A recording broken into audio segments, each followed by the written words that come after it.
Hello and welcome to the Ending Body Burnout Show. We are your hosts, Chris and Philly, co-founders of a multi-award-winning functional medicine practice, serving busy people with energy, mood, and gut issues. While busyness, addictive doing, people-pleasing, and perfectionism might be the norm, it's not normal, and it's a major contributor to health issues. Our goal with this show is to give you a holistic root cause approach to healing your body so that you don't have to continue doctor or diet hopping or popping a gazillion supplements hoping something might stick. So get ready to heal your body, get your spark back, deeply connect with yourself, and step into the life of your dreams. Let's dive in.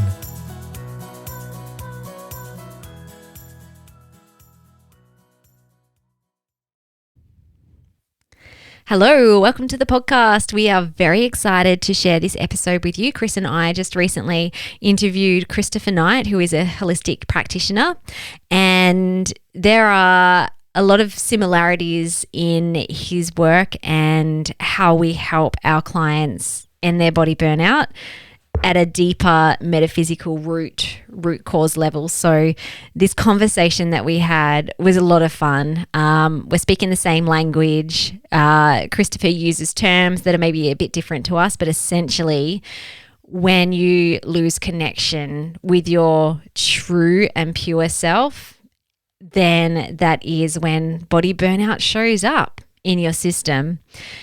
So a formal bio of Christopher Knight is he has had over 15 years of experience as a holistic practitioner. Chris has discovered that many of the stress-related illnesses plaguing people's lives today, which are largely overlooked or avoided by many health practitioners, including holistic practitioners, originates at the level of identity and ego, otherwise known as shadow work. To empower his clients and fellow holistic practitioners around the globe, Chris found self-intelligence, which offers specific skills, tools, and experiences to work at the level of the ego to overcome the root cause of stress-related chronic health issues and much more. So let's dive into today's conversation. I know that if you really love the way that we talk about the body and the metaphysical side of body burnout, you'll really enjoy this conversation that we have today with Chris. Welcome to the podcast, everyone. We're super excited to have Christopher Knight on our podcast today to be interviewed. He is a holistic practitioner, so we're going to dive right in and get to know him really personally because I think he has a lot of awesome stuff to talk about. Hey, Chris. Good name. Hello. Oh yeah, this could get confusing. Two Chris's. That's why Do you get called Chris or Christopher? I get called Christopher generally when I'm in trouble. So Okay. Same. So we'll call you Chris. That's awesome. And I put Chris Knight as your title down the bottom just to distinguish from me, Chris. Yeah, this is for people watching on YouTube. Okay, so let's dive into your own body burnout story because we find that a lot of our guests who are in the holistic health, healing, personal development space generally have their own story that they have moved through to now do what they do. So you're happy to dive in what that looked like for you? Well, I've experienced body burnout various times in various chapters where major growth areas have been major times of shift and deepening into a more aligned aspect of myself.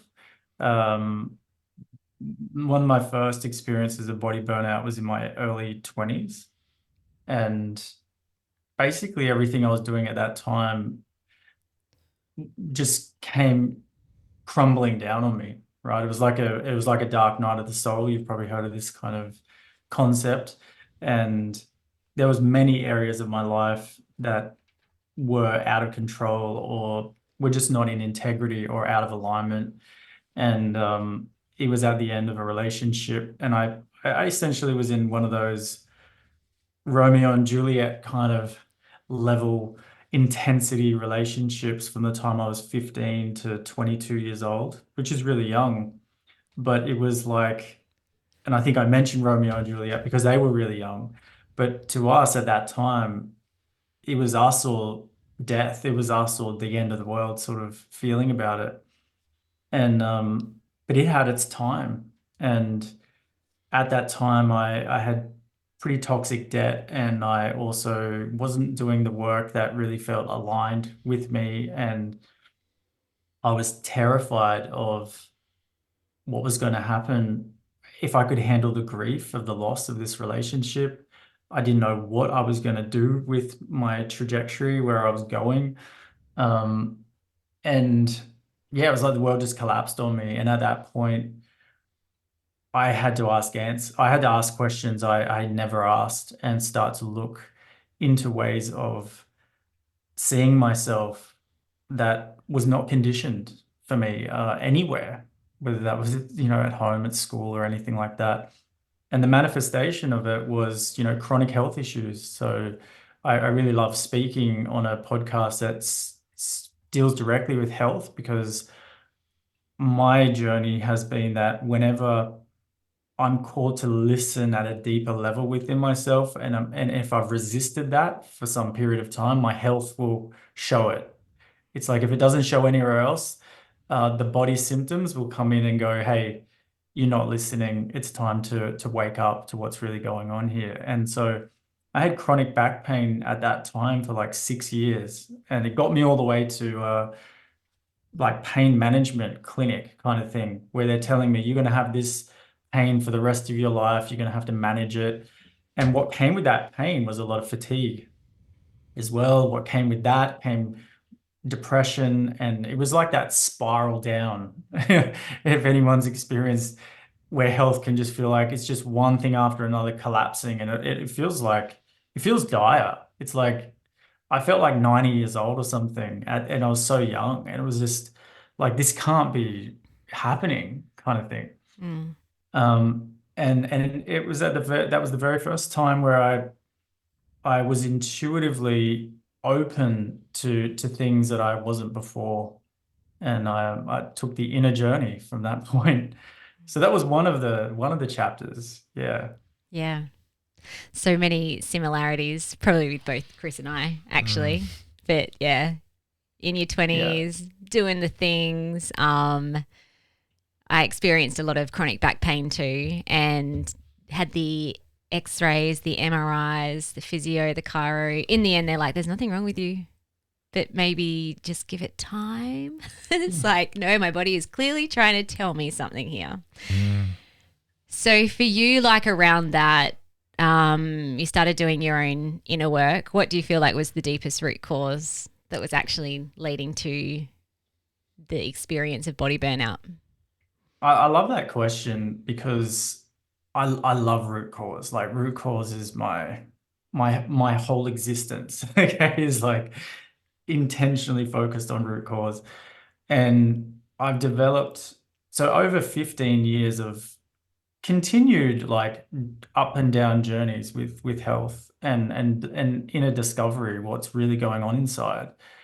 Um, I've discovered the root cause when I look back for myself and with everybody I work with, was some kind of fear of loss and fear of uncomfortable feelings, fear of experiencing uncomfortable feelings. And that has a lot of different layers to it.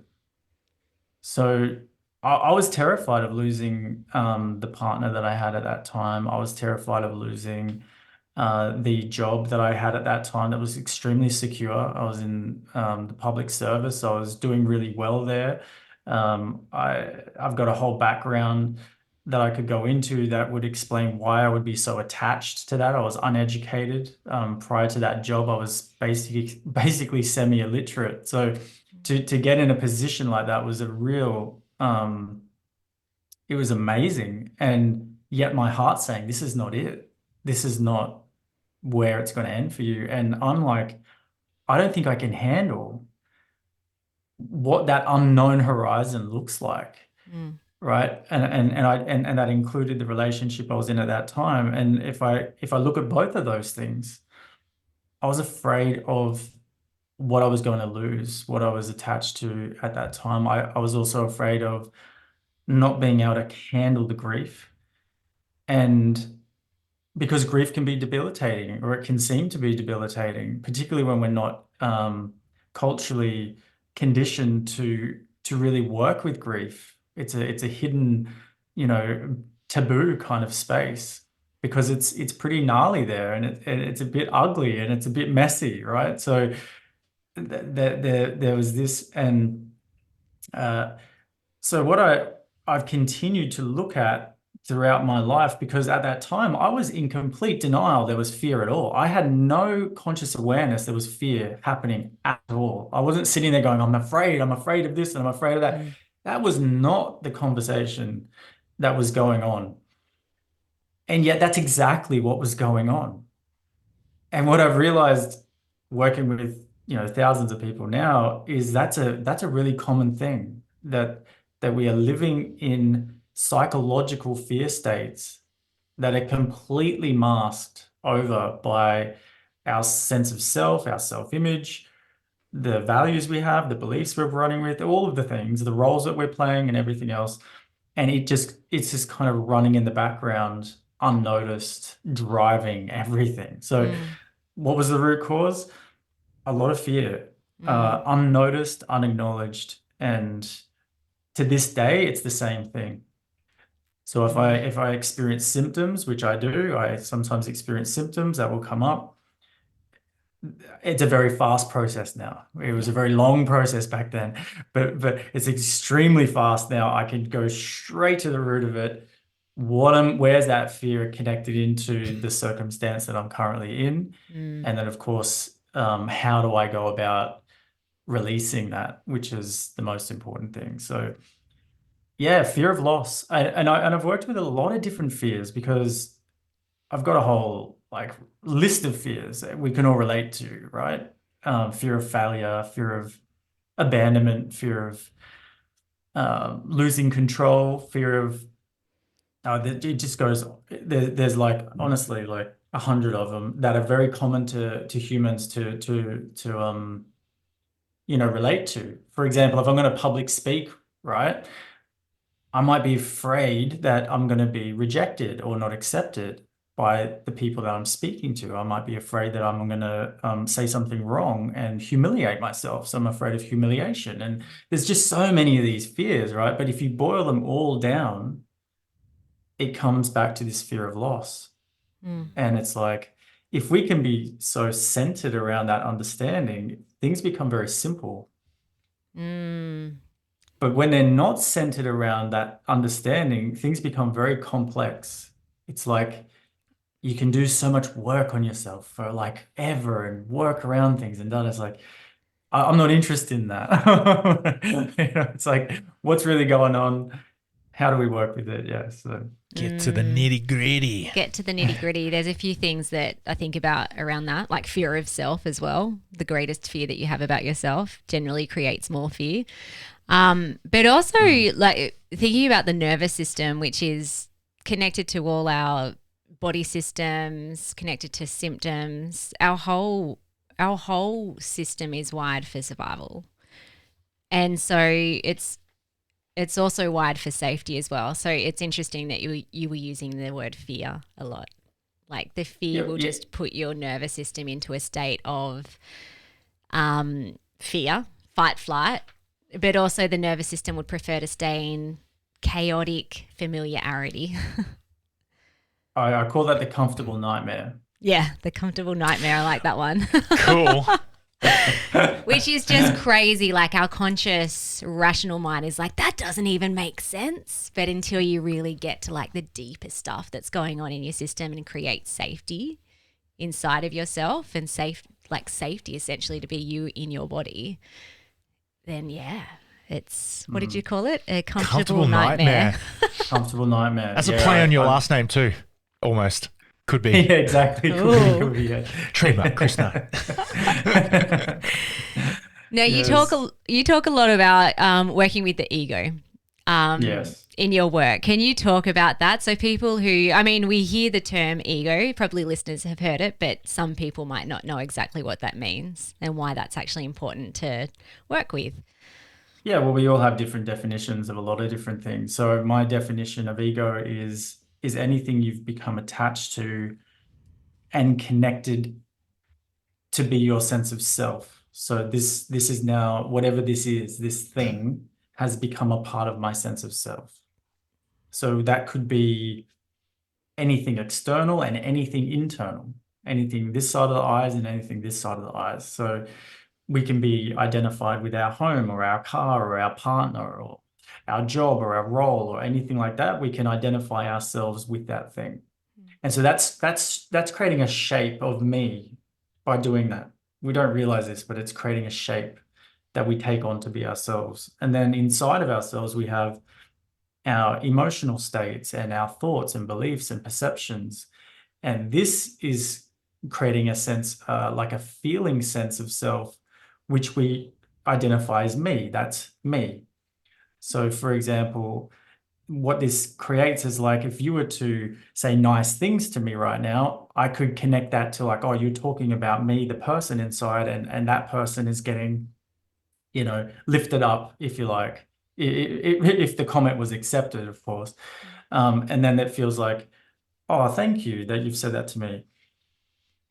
In further investigation, who we really are goes further back than those things. And we discover ourselves as something more even pure and spacious than what we've become identified with. And the challenge with the ego state is all of those things are changing. They're not fixed. They don't stay the same. And so the ego state is only a challenge because the ego state wants to stay the permanent state. It wants to be around. It's like it wants to have a sense of control and a sense of safety, as you said. But the ego state provides the opposite of that because it doesn't have stability. It's in of itself not stable. So a role can change, a relationship can end, a job can disappear, right? Different emotional states can come and contradict your sense of self. And then what am I supposed to do with that? This doesn't make sense. I'm not supposed to feel these things. That's not who I am. And it creates a whole bunch of confusion. So the ego just simply is a false sense of who we think we are. And it is felt and it is believed. Mm-hmm. It is felt and believed. And so it's very convincing. It's extremely convincing. And those people who have gone through health crisis or burnout and so on, they generally have to have let go of something that they thought was them, that's not them. Mm-hmm.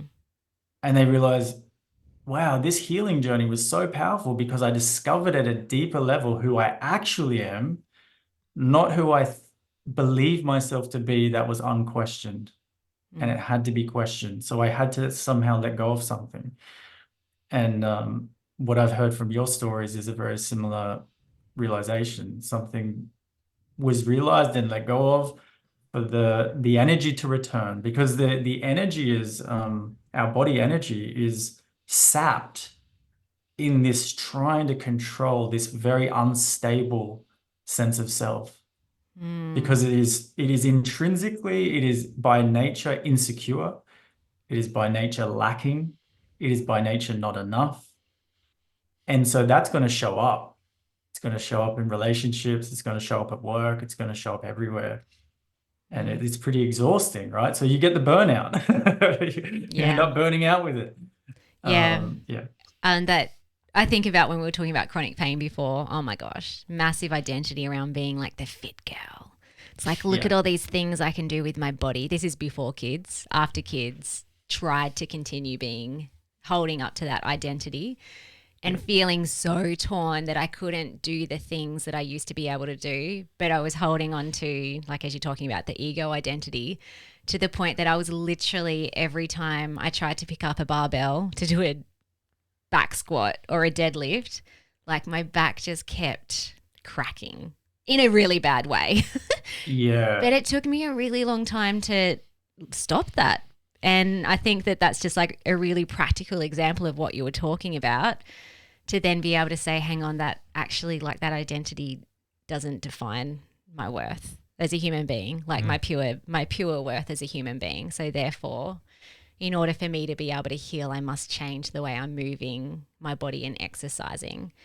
And I see that a lot too with clients, people, like especially something like chronic fatigue, where they may have ended up there because of running type A, perfectionism, people pleasing patterns, always doing. They get to the point where they're so exhausted and their capacity is limited and they can't do as much, but their energy is still trying to do the things.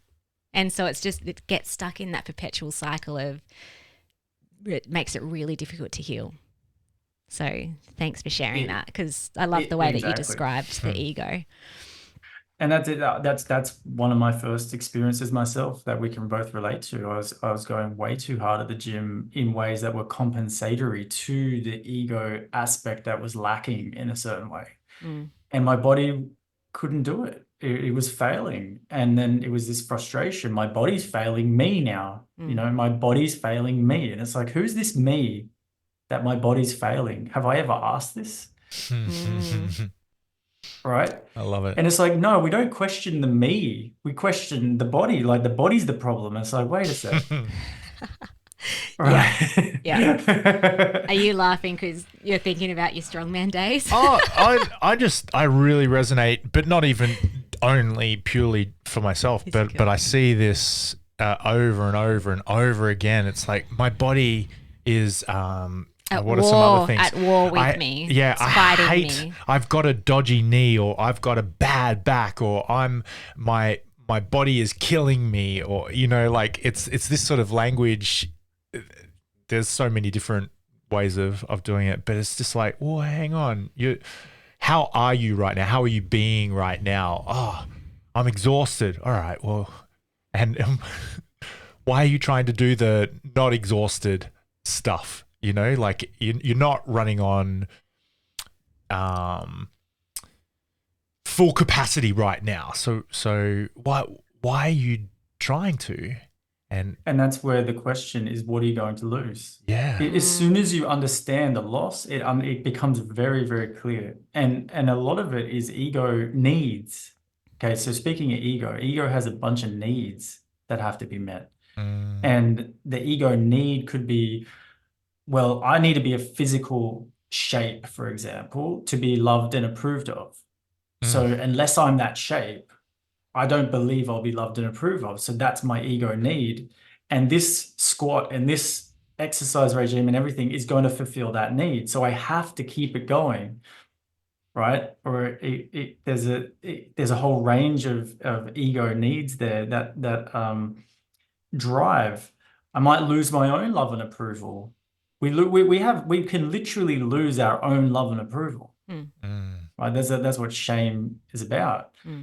And it's like, I have a self-image, which is an interesting phenomenon, isn't it? I have a self-image and I have to upkeep the self-image that I believe will essentially give me what I want to feel okay inside.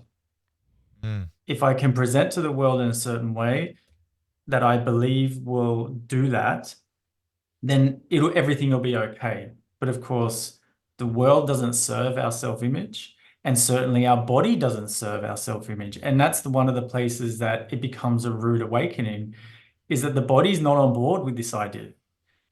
The body is governed by universal laws. It's not governed by the idea of what we think it should do. And so there's a humble pie that happens there. It's like, I've got to surrender to the bigger reality outside of the idea I have of myself. And that's not everyone's up for that. It's like, and for some of us, we're fortunate that our bodies are so sensitive. They won't let us go too far with delusions before they start sending the message. Like, it's like, I'm not letting you get away with being that out of integrity or that misaligned or that delusional. I'm going to show you the signals, and that's you falling apart, right? And this is why a lot of us are here, because we're sensitive to that.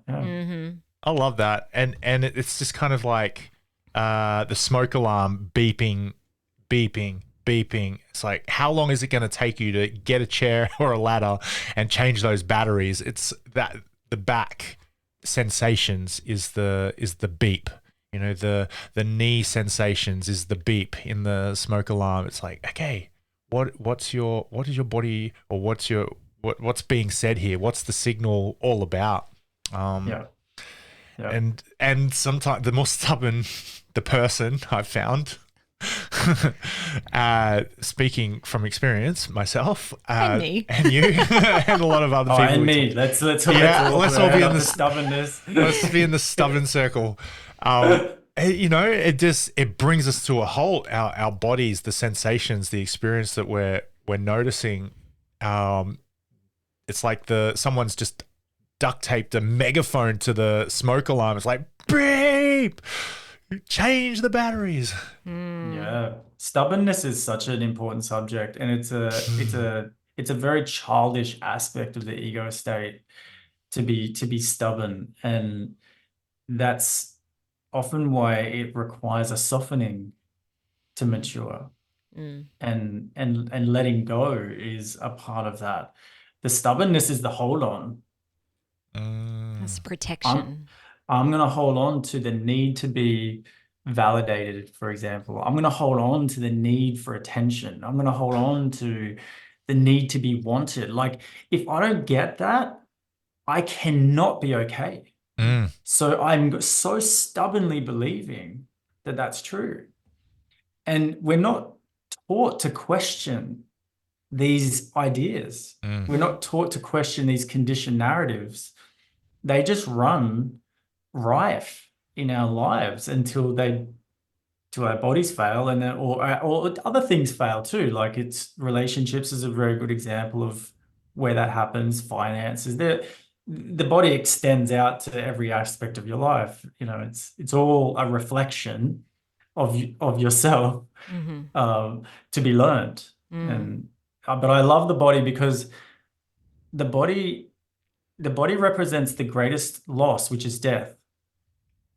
Yeah. So the body, when the body symptoms come up and they're reflecting death, there's a greater degree of willingness to look at things, because it's like, because the fear I'm talking about is psychological, meaning self-created. It's not actually something that is founded in reality. And that can take a lot of life experience to understand that, to discern the difference between a real danger and something that's self-created.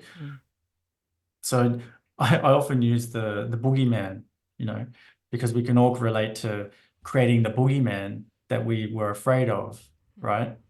And we can all, most of us at least, can relate to not being afraid of that anymore, and maybe even love being in the dark. It's like an enjoyable thing. It's like, okay, well, that's shifted.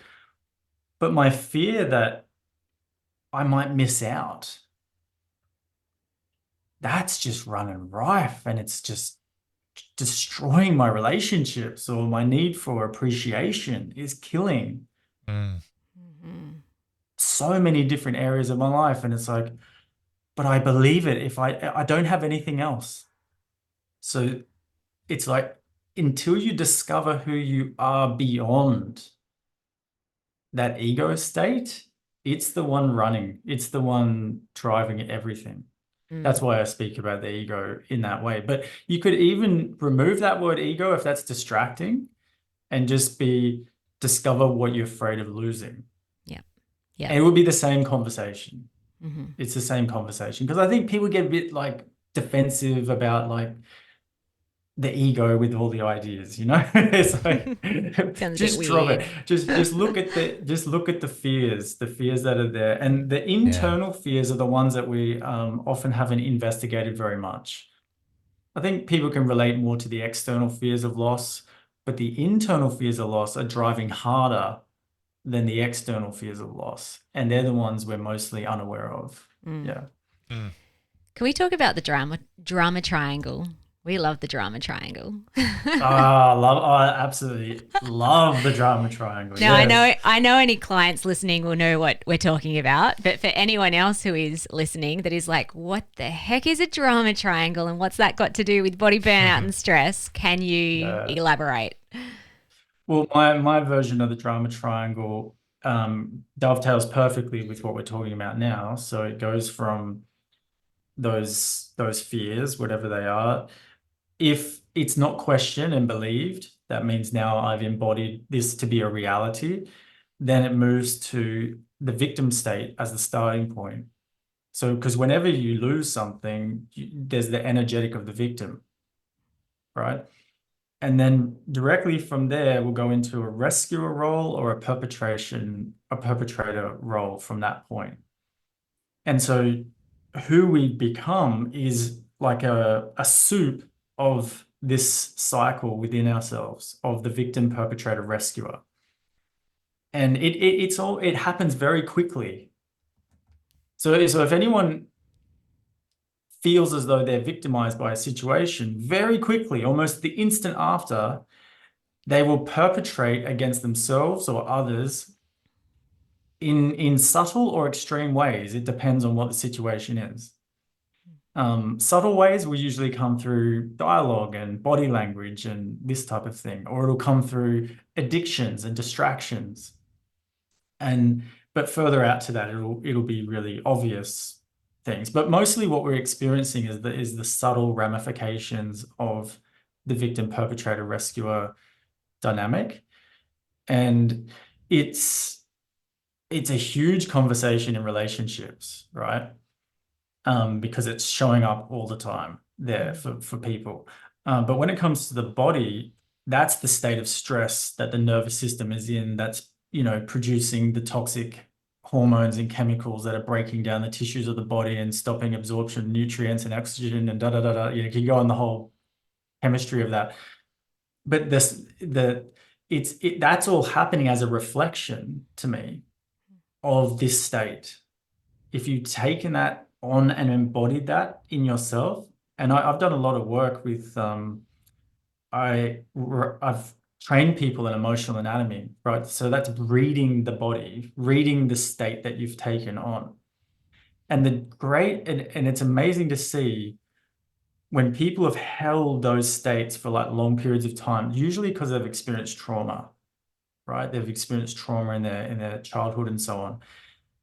It presents so clearly in their physicality. It presents as like fixed states of body language, and you'll see certain lines and looks, and you just see someone, you go, geez, they've had a tough road. Like it's all over their face. You can sort of see this.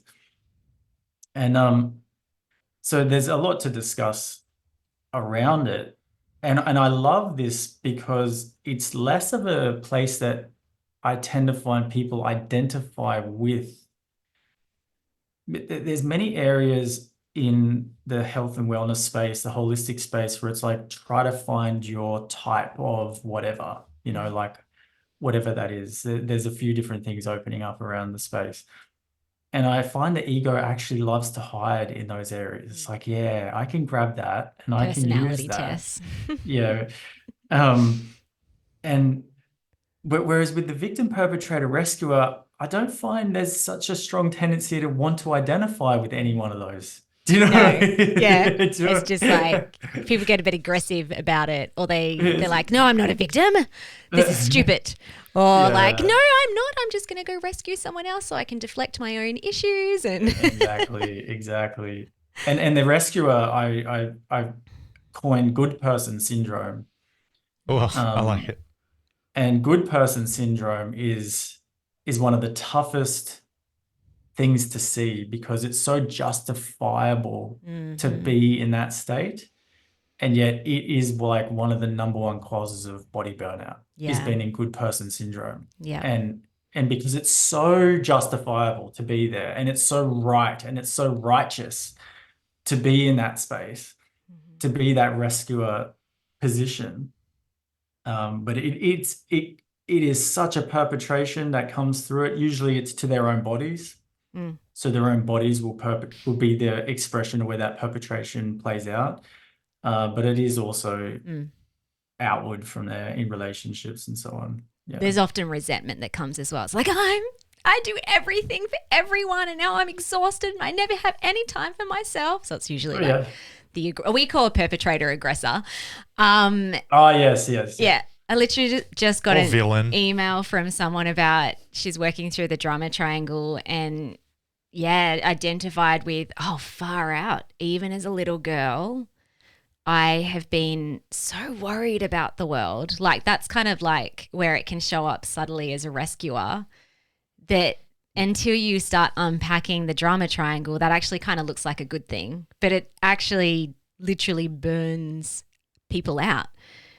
Empaths is probably like I get a lot of people say, I'm just an empath. I feel things like really deeply. And not that that's a bad thing. Nothing's bad until it is. But it's like, well, Yeah, if that's exactly. sapping your energy and your emotions and Yeah. you're stuck now in this cycle, then For a lot of people are hiding people, out from, yeah, behind the rescuer.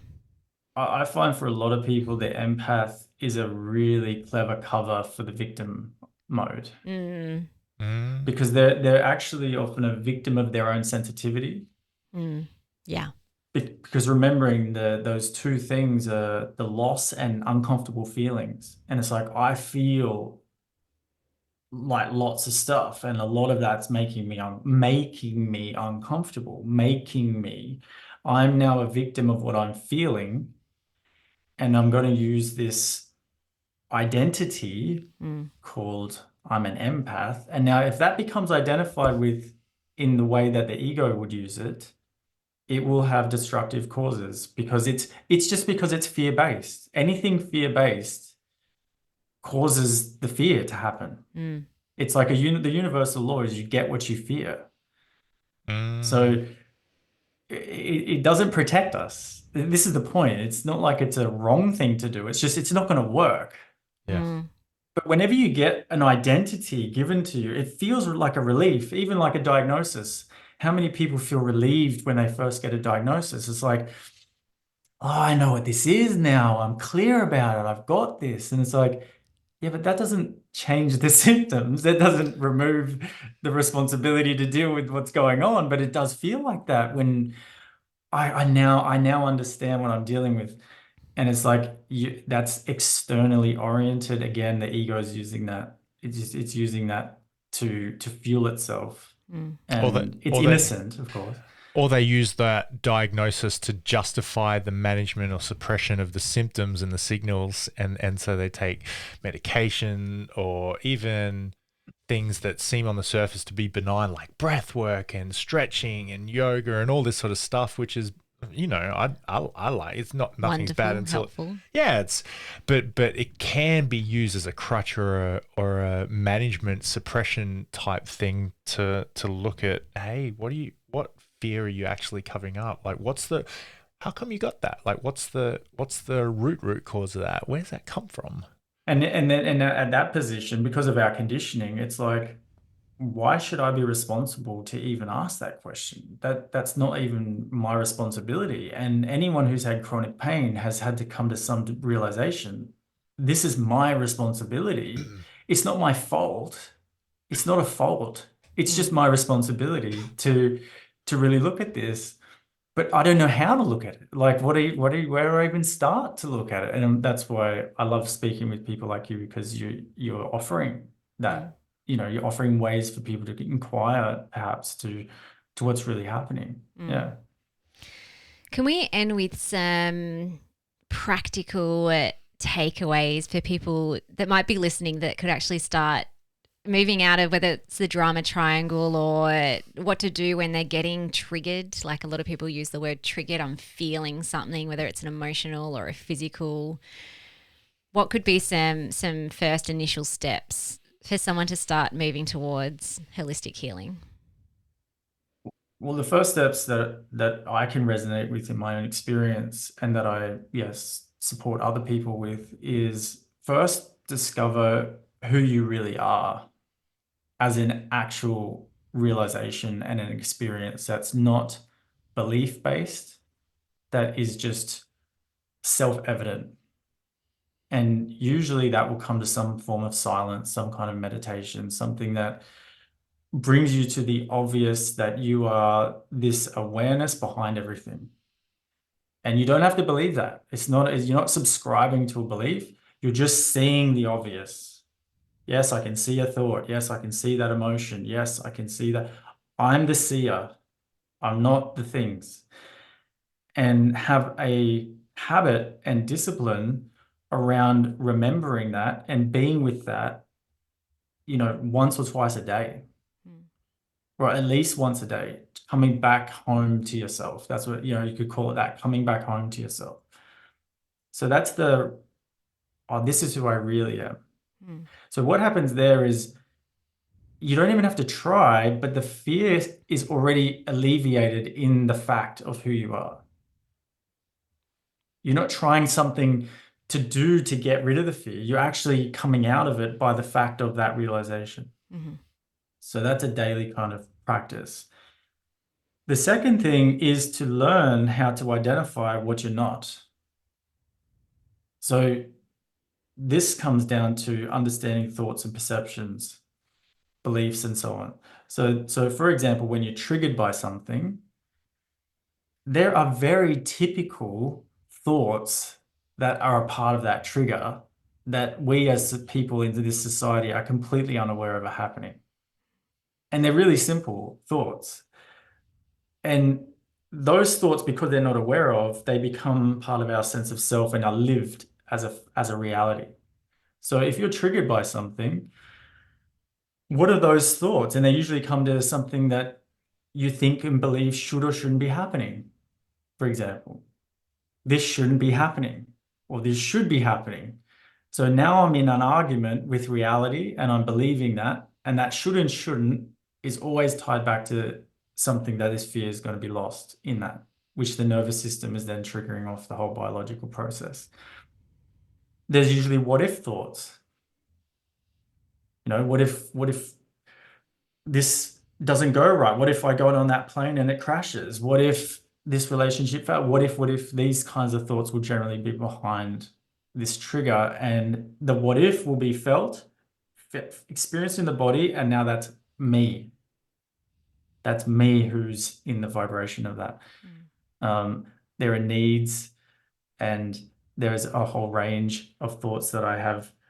There's about 5 or 6 primary ones that you want to be aware of. And from there, it's to question the reality of those things. Essentially, is this true? Like, what I'm believing, is this a fact, right? Like, can this be put up for question? Is the fact that it looks like my partner's flirting with someone there over there while I'm at this party, does that really mean it's the end of our relationship that I'm believing right now that's causing my behavior in this moment? Is that really true? Right? And so we learn to realize I'm only suffering my perception because I'm not in control of what's happening out there in the way that I would like to be. So we start to realize, I have been telling the world it has to show up the way that I want it to show up to feel okay, but it doesn't ever do it. So this is where it's, okay, I've got to know who I really am, and I've also got to understand how to investigate what I'm not that I believe I am. So they're the two things that are the starting points for simplicity in the process of freeing yourself from the inside out and the process of healing.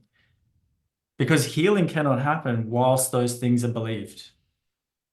Because whatever you believe and think holds the vibration of your feeling state, and your feeling state is just emanating out to everything throughout your whole body, through every cell of your body, and then outward from there.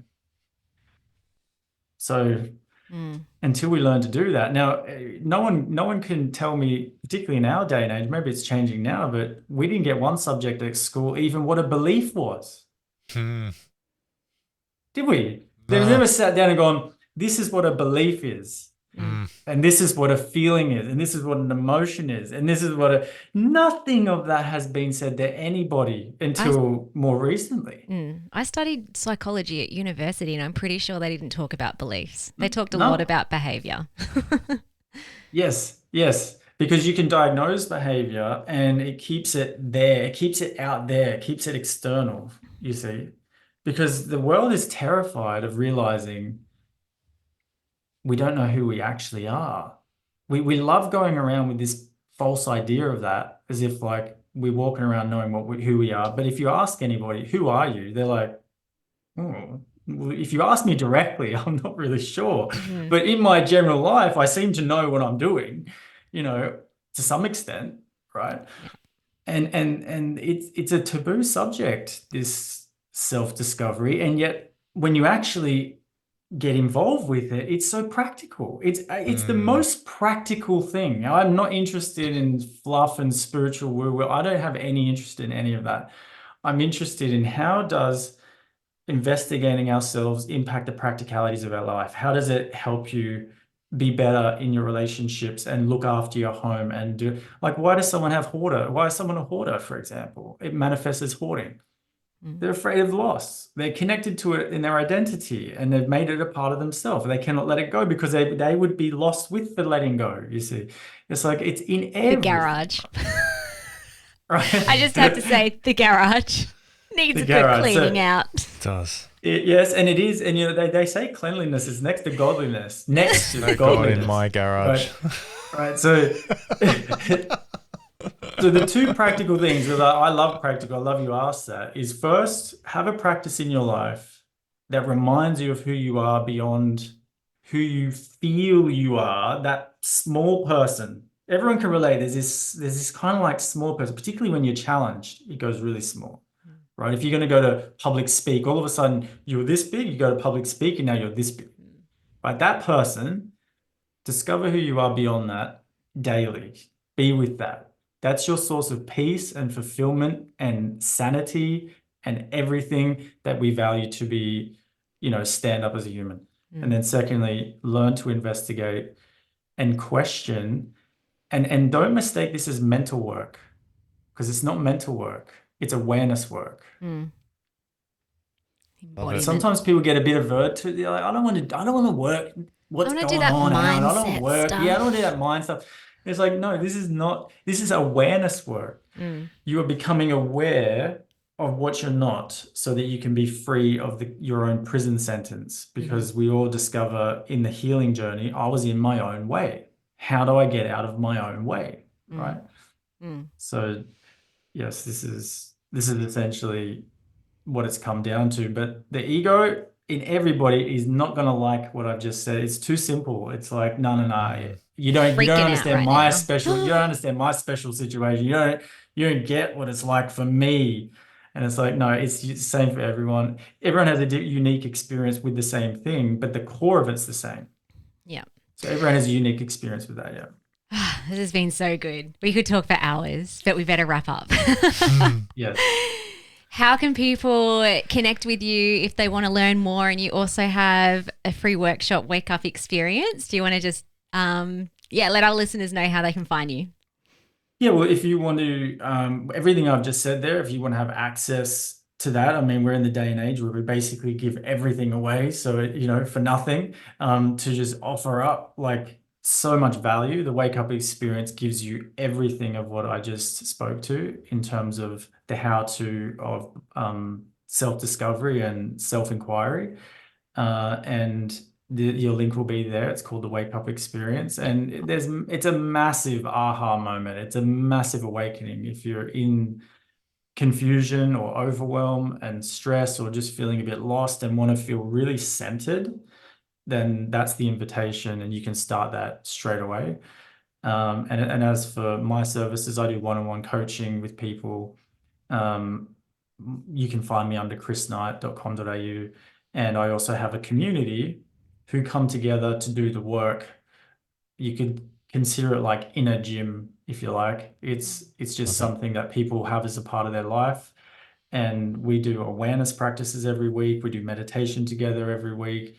we share our insights and what we're discovering within ourselves, and it's helpful to everyone. And it's a really beautiful space that's just thriving at the moment. So Awesome. yeah, that's essentially what's there.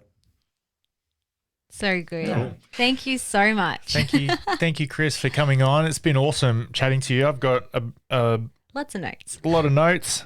I'm excited to keep the connection and reach out and stay in touch. Perfect. Yeah, thank you for having me on, and thank you for your work that you're doing in the world, the dedication you have to share this. This is so needed, Yeah. Definitely. Yeah, so Awesome. appreciate that. All right, mate. Well, thank you so much for joining us. We look forward to catching up with you another time. Perfect. Thank All you. right. Catch ya. Thank you so much for listening. We so appreciate you. If you'd like to give us extra smiles, drop us a review and spread the love by sharing this episode. You can also rate your own state of burnout and the root cause contributors by taking our Ending Body Burnout Assessment on our website. And if you're interested in learning about our group or one-on-one Ending Body Burnout programs, shoot us a DM via Instagram or Facebook. Have the best day ever.